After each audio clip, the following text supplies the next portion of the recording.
Mm-mm-mm-mm. So what are we? This is going live to what group? This goes live to my private group. Okay. Then I share it later on to YouTube. Okay. Yeah, I done had some people come on here cutting up. So I gotta censor y'all before I air it to the no, I'm just fucking. I'm kidding. Where is my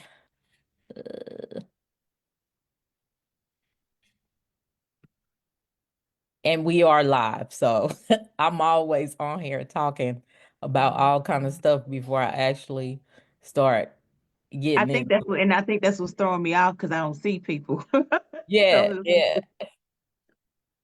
But then what I do is, let me see. Once we go inside the group, then I'll let you know. Uh, uh,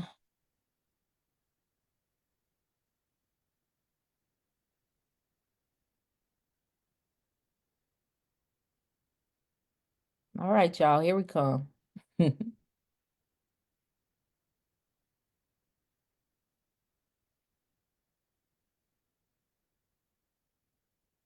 All right, we are live. Okay.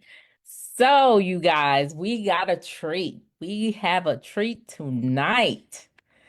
None other than I call her Sunshine, y'all. I ain't gonna tell y'all why, but I call her. But this is Miss Shronica Holmes. She's known as the Hope Influencer. Let me just give y'all a little background on Shronica. She has over 15 years of experience working with seniors and running multiple businesses. She owns the Rose Residential Care Homes for Seniors, founded the Better Me Foundation, which is a 501c3, okay, nonprofit. Don't get it twisted. Y'all know I'll be talking about that tax-free life now. And she created what everybody keeps DMing me about, the work series. Girl, we got some work series groupies out there that are mad, but I ain't gonna even talk about that. But it's a traveling workshop for aspiring group home owners. If you guys don't know what it is, her mission is to help seniors age in place, support aged out foster youth with housing and life skills, and foster intergenerational connections. She holds a bachelor's from Texas College and an MBA from Prairie View A&M. She educated, honey. Sunshine educated. She serves on multiple advisory boards, including the advisory board of the Group Home Queen. No, and the Texas College Social Work Advisory Board. She also serves on the Tyler Metro Chamber of Commerce. I keep saying I gotta move to Tyler, girl. Um, she is We'll also an keep you busy. author. Not, I know. Of Don't Put Me in a Nursing Home, which is a free caregiver resource guide with a passion for giving others hope. That's why we call her the Hope Influencer. She aims to expand her group home business and become a global leader in intergenerational housing. Let's give it up for Shronica. Come on, they throwing you up some pink hearts. That's the thing here. That's the thing here. They throwing you up the pink hearts. So yeah, I'll y'all take them all. I'll take them all. I want a Mahogany yellow said, heart. My color hey. is yellow. Put some yellow hearts in there. Put some Oh, yellow she said hearts. put some yellow hearts in there, y'all. Y'all gonna have to reserve the pink tonight. Go ahead and throw some yellow hearts up in there. All right. They throwing all kind of stuff up there now. All right, so let's get into it because I love it that are you just be out there trying to be doing all kinds of things, but I know a lot of times we stick to talking about like seniors, we stick to talking about mental health and things like that. Hmm. Kind of wanted to get away from that and make the focus of this conversation your SIL home. So Yes. tell us what that is. Tell us what that is. So SIL stands for Supervised Independent Living. That is the technical term that the state has decided to call aged out foster care. So it could be called, we say SEAL for short, it could be called aged out foster care or extended care. That's what some places call it. So if you hear any of those terms, it's all aged out foster care, supervised independent living, SEAL. That's what the technical term is, but I always just say aged out foster.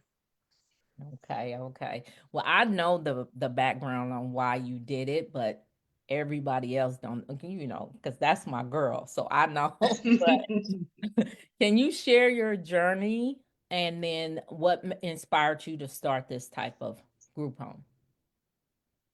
So I'm going to start with the story. Okay.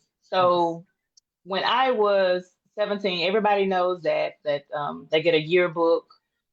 We used to call it like a senior yearbook slam book where you put in like what you want to be when you grow up, your goals and stuff like that. And so I remember writing down when I was 17 in my yearbook that I wanted to own a ranch for boys and girls um, that parents did not want them. Now I wrote this when I was 17, and I wrote that because I was once in foster care. So that was the inspiration behind me writing that at that time. Now fast forward years later, my career, which I was working with seniors at the time, I was a geriatric social worker, and so that's how I kind of got into the senior business. And then I once I got that up and running, I decided to pursue my passion, which was doing something in the foster care area. And so once I found out about what supervised independent living was, I said, yeah, I think that's a good fit for me. It's something I'm very passionate about. I actually thought that I would do that first before I did seniors. So I always tell people my profession took me to working with seniors, and my passion has taken me to working with youth that have aged out of foster care. So, and that all stems from my history, my past childhood um, of being in foster care. Awesome. Look. Another example of what you guys turning your passion Mhm. into your purpose into profit. Basically. Mhm. Mhm. So yeah. Somebody said y'all gonna have us crying here. Cry. That's why Look, they call me the hope influencer because I give people right. hope. If I can do it, you can do it. Yeah, they're like so inspirational. Now they're throwing up the yellow hearts for you. So yeah, Oh, so just a great story, just to take something from your past and to turn it into something to help other people. And I'm so big on that. And so I know with that, just like things that I go through, people want to know. So what are the challenges of running this type of home? How do you overcome them? So what are you having to deal with that's a really big challenge? so I think the challenge with this age group, so with Aged Out Foster, you serve between the ages of 18 and 21. And we all know we've all been that age group, 18 to 21, or we have kids that are in between that age group. So I always tell people it's just like you're raising your own kids. At 18, you don't know how to be an adult yet. But not only are the challenges with trying to help them be adults, but they have the mental trauma that comes along with it, the abuse. So that's like one of the biggest challenges is trying to navigate um, the trauma that they've like gone through on top of trying to help them be adults. So what we like to do is like, well, what I like to say is um, they can stay there until they're 21. So we want to help them graduate into life because even though you still don't have your stuff together at 21, I want them to be able to at least have some type of good foundation whenever they graduate into life. And that can look like several different things, but the biggest challenge is the trauma that comes along with it. Like this is not physically daunting, but it is mentally exhausting sometimes because you're having to build trust with grown people. I service boys, so I am dealing with a trauma with men, and we all know with trauma with men, that could be carried down. You know, um, I always say that men are a lot of the root causes for women, and if I could just help them be a good man to a woman, then that could avoid one woman having issues with a man. I don't want them to have issues with mine. None of the ones that come through my door. Yeah, that's powerful right there. Because Yeah, that is the truth. I feel yeah. a man and people look at me crazy, but a man sets the tone in his household. Hmm. I feel like Hmm. that. And so, Hmm. yeah, I'm if you can change one man, it can Hmm. affect a whole generation of people. Hmm. Hmm. Yeah, Hmm. so that's very, very powerful. Let me see if there's any someone said, how do you get that trust back? So I So think it just comes from to with this group. I think it's just all about um, showing them that you can be consistent and that you know how to give grace. So one big word that I use with them is grace.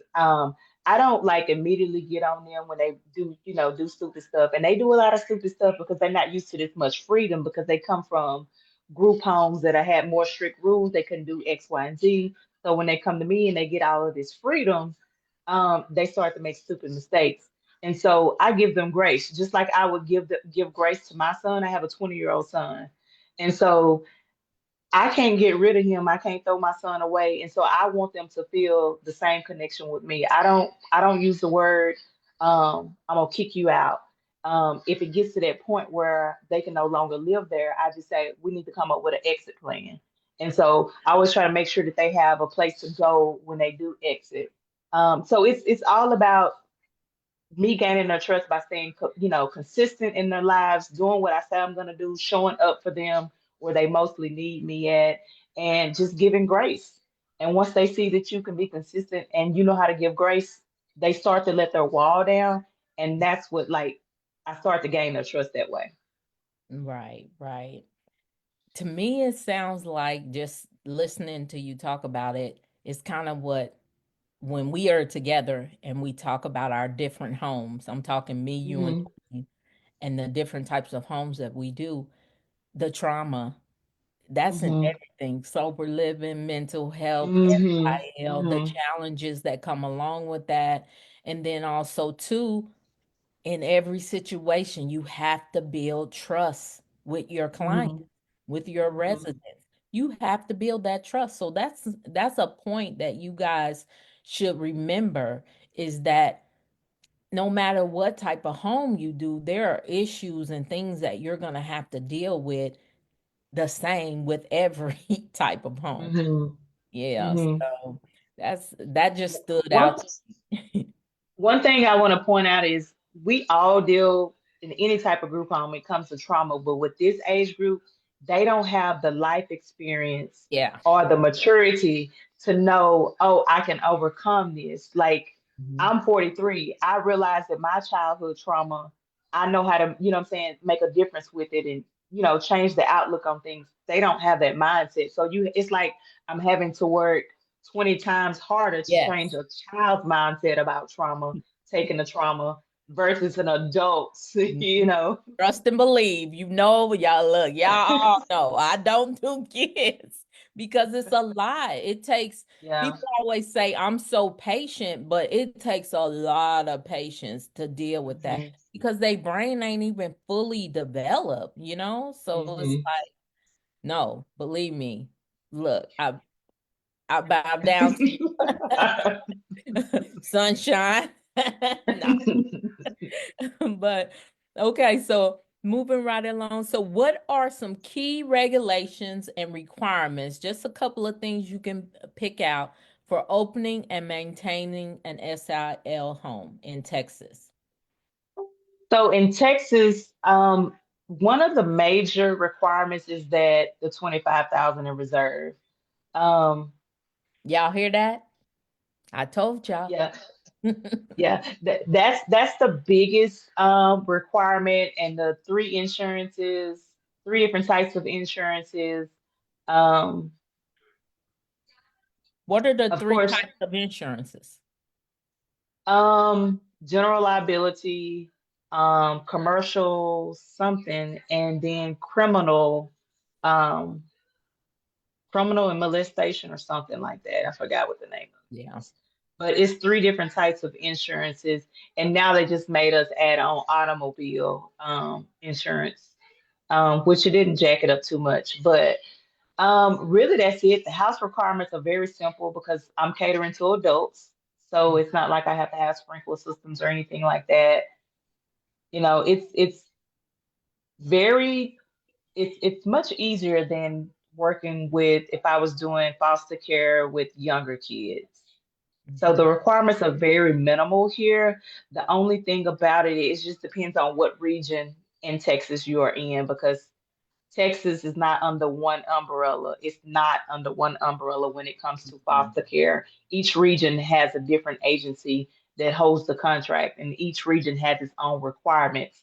Now, most of the requirements all look the same in some capacity, but for the most part, it's it's a lot of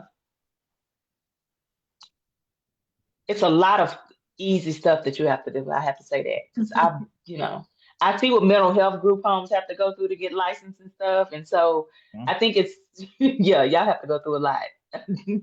But yeah, it's not as cumbersome. Hmm. The initial part is, but as far as the operating part goes, um, it's very minimal. I have to give them a stipend each month of $360. They get paid. I split it up into two. I don't give it to them at one time, so they get paid every 2 weeks. And so I have to provide shelf stable food. Um, but other than that, the operations are pretty simple as well. It's very minimal paperwork. It's pretty easy. Y'all ready to go set up a whole bunch of SI? No, I'm kidding. I'm kidding. Now it takes a lot. It's a long process to actually get contracted, but once you get in the door, and like I said, every region pretty much has its own requirements. So Hmm. I can speak for the two regions that I'm contracted with. They're one region they want to come every quarter, Hmm. do an inspection, and then the other region is just like, we're gonna let you do your thing. So. I need to go to that region. Nah. Okay, so what kind of support services do you provide to help residents transition into, you know, adulthood or outside of the home? Do you provide any like case management? So I do provide case management. It's two parts to this. So you can apply to just be a regular SIL, or you can apply to be a SIL that offers what they call ECM, which stands for Enhanced Case Management. And because of my work history, I was able to get approved for an enhanced case management. Of course, enhanced case management comes with an extra rate, so I get paid more than the normal rate would be. And so we do offer case management. Now, every person that comes in the door, they most of them need some type of case management because at 18, you just telling me to get out there and figure it out. Case management comes with that. Hmm. But we offer case management. We do life skills trainings once a month. We do financial literacy, something in the financial literacy, budgeting, credit, anything, something like that. We include that in our life skills. And then what else we do? We do now we started to do like career mentorship because we know like between the ages of 18 and 21, you really don't know what you want to do. And Right. so I know for me, when I was in college, I probably changed my major like 4 or 5 times. And so the career mentorship came in because, like, one moment they want to be a barber, then next minute they want to be a welder. Well, let's find somebody in these areas and you spend some time with them, and then you see if that's really what you want to do before you go down a rabbit hole, and then you spend all this time in barber college, and then you be like, oh, well, I don't want to be a barber anymore. Now you done spent time and money, because you only can stay here until you're 21. So by the time you turn 21, I really want you to kind of at least nail it down to something that you'd like to do. So Right. yeah. Let's see. Okay, so Couple of things. Someone says, is it hard to find clients because they have been in care for 18 years and now they are 18 and want their freedom versus continue in care for another 3, 4 years? So that's a good question. So yes and no. So with the word being supervised independent living, and that's how they're introduced to it. Hmm. If they're introduced to it without the explanation, because the explanation is normally coming from their case manager, and so they're not gonna explain, oh well, it's not really supervised. So with the ones that it does not get explained to, it is hard because they were just like, I just want to be out of care, I don't want to have anything to do with you anymore. Or they may decide, oh, I want to go to college instead, because they have SIL campuses, like colleges that have this program actually on campuses. And so if they age out of foster care in Texas, they get 4 years of college for free. And so a lot of them take that route, and because they just want to be out of the system, just want to be done. And so no, because then you get the group who's just like, well, I don't have a choice. I don't have nothing else to do. I don't have any family to go back to, you know. And then you have some that get out of care, and in Texas, they have 1 year to what they call a trial independent stage. They give a year to like try out life on their own. And so a lot of times that's what I get. They come back at like The 19, buyers. like, oh, well, it's too hard out here. Like I just got a guy that came in from the shelter like two Mhm. weeks ago. He had been trying to figure it out on his own. He was like, hey, I'm tired of this. It's gonna get cold. Like he was in a shelter. Yeah. Just imagine being 19, 20 in a shelter, and then because they didn't want to come to, they just want to be done. And so, and he was just like, when he came in the second one, he was like, this is nothing like I thought it was going to be. Because it's no supervision. Nobody is living there with them. I don't have to deal with any type of staff. So I'm not worried about if somebody's going to show up. I just have a part-time person. That's it. Look, to you little Miss Marie Smarty Pants talking about, do you need a house manager? She's one of my house managers. She Oh, don't need okay. a house manager. No, right now I'm the house manager, not the accountant anymore. I'm marketing, I'm everything, HR. Yeah. See? No. They don't need 24/7 supervision. And this is not a group that you want to provide 24/7 supervision to, only because they've Right. been in that environment for so long to where they want to be done with that. So when they come into a SIL, they're like, "Oh, is anybody going to be here with us?" I'm like, "Mm-mm. Are you going to be here every day? Probably not." But I have a part-time case manager. She does 17 hours a week. And so, yeah, because I've had a couple of guys say, if you get a house manager, somebody move in, I'm moving out. Because they Wow. don't, they just 'Cause don't, they they don't just want to don't want be to be, micromanaged. yeah. And I don't want to micromanage them. Right. So, hey. Yeah. Okay. And next question. Are you contracted through Department of Children's Services under extension of foster care program? So yes, I am. So you do have to be licensed, certified, and you going back to the requirements, you do have to do a couple of trainings, but it's nothing major. Um, but yeah, like I said, every region has its own process and contract. So I'm contracted with my home region, which is the region that I'm in, and then I'm contracted right now with my neighboring region, only because that's DFW area that I'm contracted with, which is Region 3. They send me guys from Dallas area, so that means I can. So the more regions that you are contracted with, the more people that you can bring in. But that means you have to do like 8 different contracts, 8 different applications. And So you I'm and just, they are sending them from hundreds of miles away, right? hmm hmm so they get a choice. So once they fill out an application, they say, the youth says, like, they pick the top 3 places that they want to go. Um, they'll pick that they may have Dallas, Houston, Austin, or wherever. Mhm. So excuse me. So, and then, I'm in Tyler, Texas, so they may put Tyler, Texas on the thing. Most of the time, the ones that are in Houston or Dallas, they're not going to put Tyler. But most of the time, Tyler kids like this region.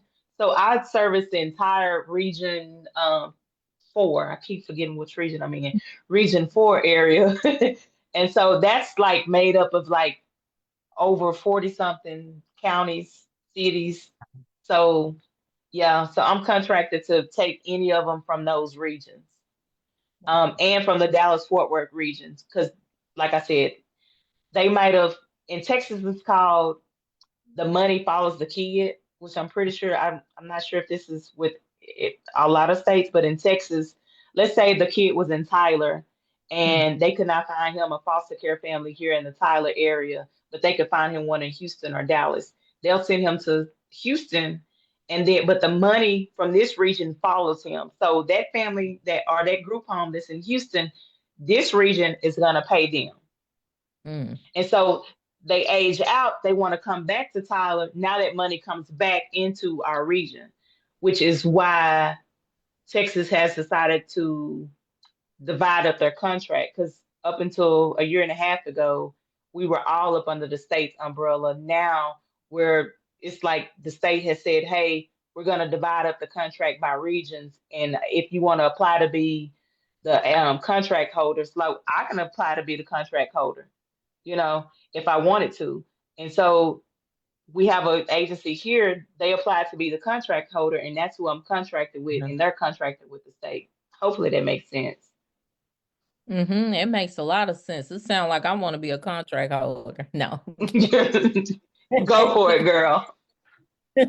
Go. They gotta be Oh, paying, they yeah. gotta be getting paid some good money, whoever these contract holders are, because I've seen some of these GROs in Texas, which is for the younger kids, what they get paid, and I'm like, Lord, but it comes with a lot of, yeah. A So I'm like, lot. if they paying them that, then how much you getting paid? Right. Yeah, that's what I'm saying. Nah. We need to work on that. No. Sylviana said, "Hey, Miss Shronica." Hey, Sylvie. Once their time is up, is there housing for their next step? Or are they just out on their own? So they're pretty much out on their own. Like in my region, they can apply when they turn 20 for a housing voucher. And so hopefully by the time they turn 21, they'll have that voucher. So it's like Section 8. Y'all know what Section 8 is, like where you get the cheap rent. And so they do qualify to get that. Once they turn 20, they can start putting in the application and get on the wait list. And so by the time they turn 21, and sometimes they don't even want to do that. I'm like, y'all need to apply for that, but they Yeah. don't. Some of them just. I haven't had anybody that has turned 21 and had to leave. My first 21-year-old, what happened in March, and Hmm. so more than likely he will still be there at my house, Hmm. because I don't have to house. Um, it's two parts of my organization. So I have the state side and then I have the nonprofit side. And so once they turn 21, additional months if they want to take, but they have to rent. And so I give them 6 additional months after they turn 21, and they pay $500 a month for 6 months. That gives them rental history, that Yeah. gives them the habit of having to pay rent, and then Hmm. it gives them a reference. And so I document that. And so hopefully when he turns 21, and to be honest with you, I only keep 250 of it, and that goes into the nonprofit side. And then once they this will be my first time doing this, because like I said, he turns 21 next month, and he is going to stay there for 6 additional months. Then I'm just going to save the other half. And so once they move out, that's where we're going to use the money to like furnish wherever he's going. Nice. Nice. Good idea. Yeah. I'm like, But that's a they don't know that I'm saving the money, because if they oh knew that I yeah, was you saving the don't tell money, yeah. them. You don't tell them that. That's like our kids. They'll come back trying to Yeah. do one dabble in it. Mm-hmm. Mm-hmm. Okay, such a needed demographic. Unfortunately, in my line of work, I see so many that have aged out and end up on the streets. Yeah. Hmm. Things, prostitution, things like that. Wow. So my next question is, what are some funding sources available for SIL and how do you ensure financial sustainability? Why y'all asking this? Because this woman is the financial sustainability queen. No, go ahead. Go ahead. So your first part of the question was What are some funding sources for okay. available to SILs? So as far as like the funding source, you are your funding source when it comes to starting this.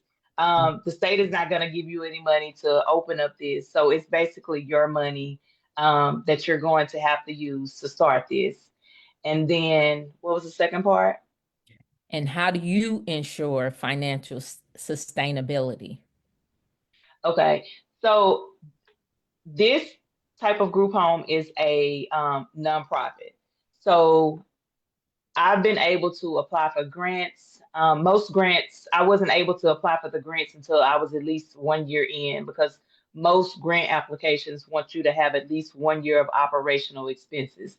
So now that I've reached that benchmark, last year I was successful in getting acquiring two grants. I got probably about $30,000 in donations alone. A large part of that came from a company that donated at least $18,000 of that 30, and the remaining came from just like general donations and fundraising.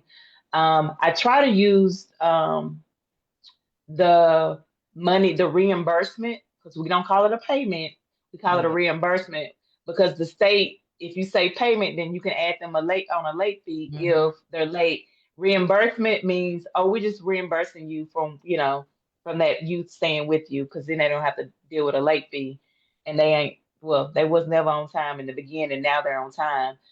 But I try to use the state reimbursement to at least cover all the overhead expenses and payroll because considered the executive director, so I'm put on payroll. So I Mhm. get a check every 2 weeks, just like everybody else, that direct deposit as the executive director. And so that's how I was able to like put myself on like payroll. And so and with the donations and stuff like that, a lot of with the donations I was able to, like, we got the whole back end of the house remodel. We was able to add on a bathroom and a laundry room and a Hmm. whole office therapy room. And so I was able to use a large part of the donations for that. But in this nonprofit world, you are having to fundraise, look for grants, and rely for the reimbursement. Yes. Good question, though. Good question, you guys. Keep them coming. But this is from me. So what advice, because y'all know we're always trying to give you guys good information, good advice. What advice would you give to someone looking to start an SIL home in Texas? So the first thing, um, make sure that this is what you really want to do. A lot of times people get into, they see money first, and Mhm. with this type of group home, you can't see it as profit because if you don't have the passion to deal with um, this group of people, then you're gonna quit. Like, because I'm a person that chooses to, like, I tell people I choose peace over profit. Um, this is going to disturb your peace a lot in the very beginning because it's very, like I said, mentally exhausting, and it's not a lot of money compared to, the senior side of my business. Um, but because I'm passionate about what I do, that's what holds me there. And so this is not something that you want to do just because you see somebody else doing it. So if you cannot lead with passion with this type of group home, then don't do it. That's my first piece of advice. The second piece is check and see um, if there is even a need for this in your area because in Texas, a lot of people don't even know what a SIL is in Texas. Even the people who work for the state don't even, a lot of them don't even know what a SIL is. They don't even know that, oh, it's a such thing as age dot foster. And so, but it's very quietly done. And so because of that, like I know in Houston region, they have a lot of them up there. And so if you like I'm helping somebody, he has like 11 beds, and I'm just like, he started doing this process before he even brought me in, and he is just really thinking, oh, these beds are gonna be filled because it's a new house. I'm like, they do not care that it's a new house. Right. They don't want to be put somewhere that reminds them of a facility. 11 beds, that's 11 boys that you're gonna have in a house living together. That's gonna be a lot of chaos. But he one of those people like, oh no, it's gonna work. I said, okay, okay. So just know what the need is, and then like the people, like I'm telling people now, find out what the need of it, the need is in your area. Like in my area, it's a big need in really in all areas, but LGBTQ age that are foster care. This age group is they're all about pronouns. And Hmm. so they're all about like gender identity. And so if you get a boy that's transitioning to a girl, what kind of SIL is he gonna go to? He, Right. she. So if you have a home that's specific to LGBTQ in an environment where they are comfortable and everybody is using the same verbiage, the same pronouns, they're relatable. And that's what I'm trying to get people to understand. Like, and it's different types of seals that you can cater to and niche down to that will make you marketable.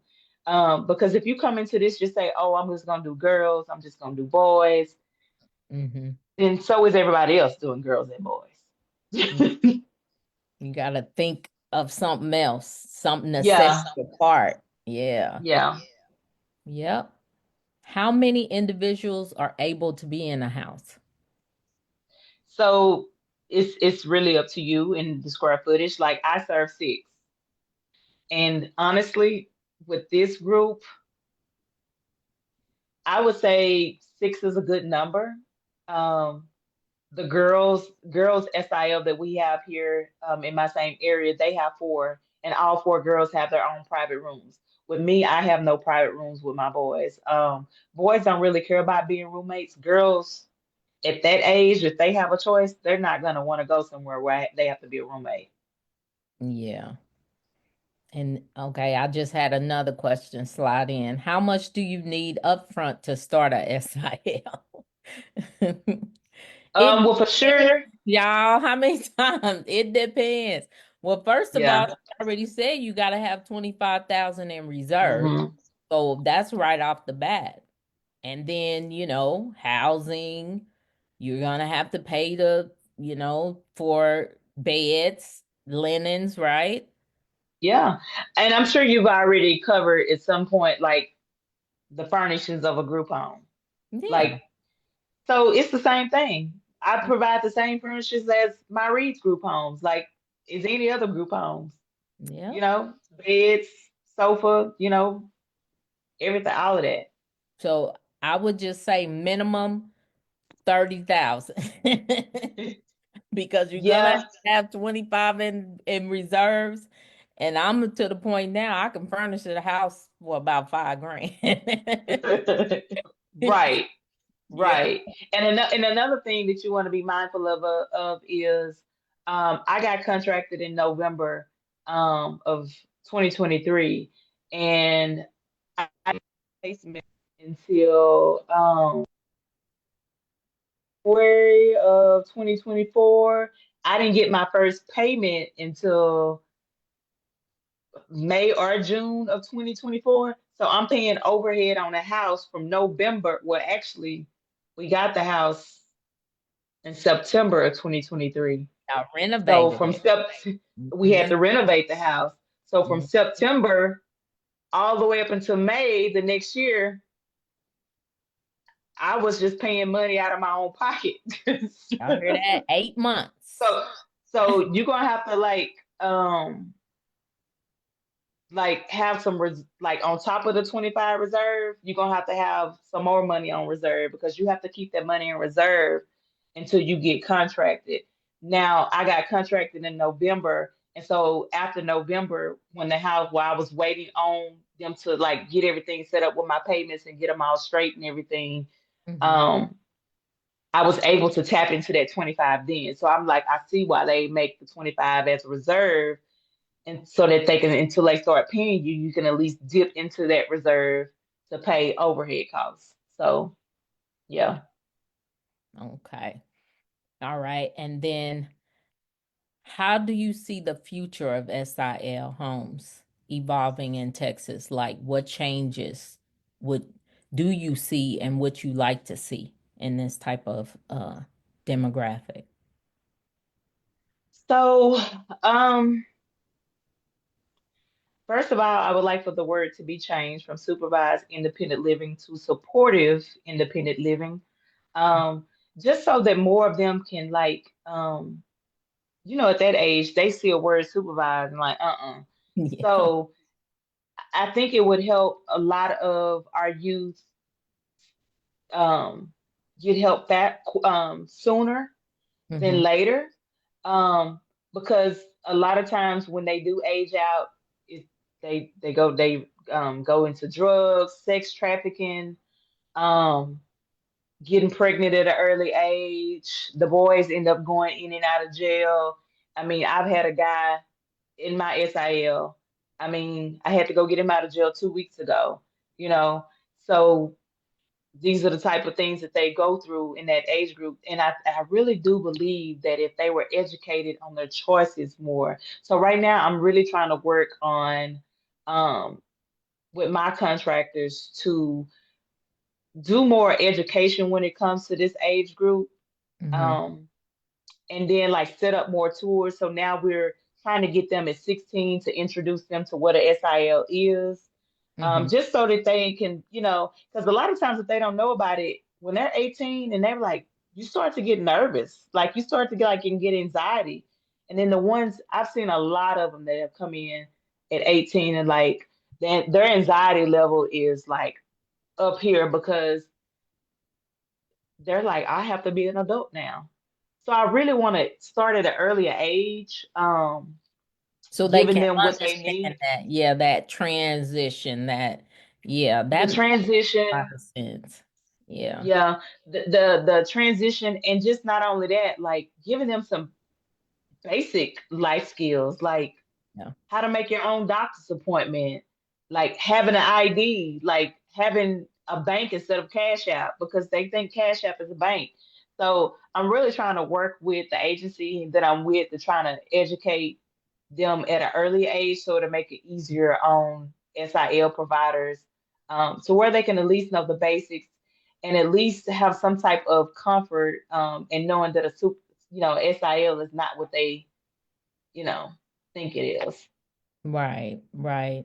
No, that would be great. I know in my group homes, something that my house managers work with because we get people, adults that don't know those things, Mhm. that don't Mhm. know how to make a doctor's appointment. So we work with them. You need to make an appointment. This is what you need, your ID. So you're going to need your birth certificate. And we help them through that process. And so that would be amazing to start there, in the in Yeah. between. That's kind of how I look at it in a sense. It's the in between, you're transitioning from being a kid to an adult. Mhm. So Mhm. that would impact a lot of people if SILs were able to teach that, you know. Yeah. Yeah. Man. Yeah. Yeah, And then this I'm trying to work on educating the case managers too, because yeah. they don't know a lot either, because it's the turnover rate is so high. I was gonna say the turnover rate, and then I just feel for them because like we have case managers here that have 100 to 150 clients. Mhm. How can you even make an impact on somebody Mhm. having that many people? You know? So I Yeah. feel for them, and I know why it's a high turnover because there's a lot expected of them, and the pay ain't that great, you know. Right. So it's Right. like, man. So yeah, so but this was good. This was It good. So what do was. y'all think about that? Y'all still out there in Facebook group land? Throw some uh yellow hearts up in there for Shronica. I really enjoyed this. I actually did learn something, even though I've spoken to you multiple times in regards to, the supportive living type framework. But yeah, they're throwing yellow hearts up in there now. But tell everyone how to, because I'm not a gatekeeper, y'all. So tell everyone how to get a hold of you if they're interested or how they can work with you if it's something that they want to do. Because I know you're particular. So you let them Yes. know. Yes, and I know that everybody has heard me mention that I do senior group homes. I have made the executive decision that I will not be bringing on any new mentees to coaching anything else in the senior living space. I really want to focus on SIL. And I have not, y'all are the first ones to hear this. I really just kind of made this decision today because I'm just like, yeah, I'm just kind of over. Um, a lot of these people. But you can find me on Facebook at Shronica Homes, Instagram, same thing, Shronica Homes. My website is thegrouphomeconsultant.com. I only consult with Asia Foster if you're in Texas. I am not the person that's going to figure it out for you. If you ain't in Texas, I'm not going to be able to help you. I told y'all Tronica like, no, my peace. She protects her peace, and I don't blame. I'm gonna tell you, Belize, you just came back from Belize. Belize hmm will open up your mind and make you think clearly. hmm When you like seriously, when I came back from there, that's when I came back and I was like, me and Esther sat down and kind of broke down how we were gonna do things. And so it is that type of trip that will I think I'm freezing up, but it is that type of trip that will give you peace in your mind and it will give you hmm time to think and it is very relaxing. Someone just messaged me a couple of days ago and said something about I had surgery. I went to Belize and had surgery and I was like, "No, I didn't. I went to Belize and relaxed." What are you talking about? Look, no, you don't go to Belize for surgery. You go to Sure Belize to don't. chill. But I thought that was funny. But anyway, I thank you so much, Shronica, for sharing with us. It's gonna show inside of the private Facebook group for everyone to see. We're gonna go ahead and save it. I will tag you once it comes outside of the group. And we just really appreciate you. I always look, if nobody else give it to me straight, this woman here will. So I really appreciate you and I thank you for joining us. Oh, thank you. And it's an honor to be a part of Group Home University. I feel so honored. So thank you for having me. You are welcome. And they're just shooting you all kind of yellow hearts right now. Okay, you guys, Oh, thank you. as I always say, be a blessing to someone else. Bye.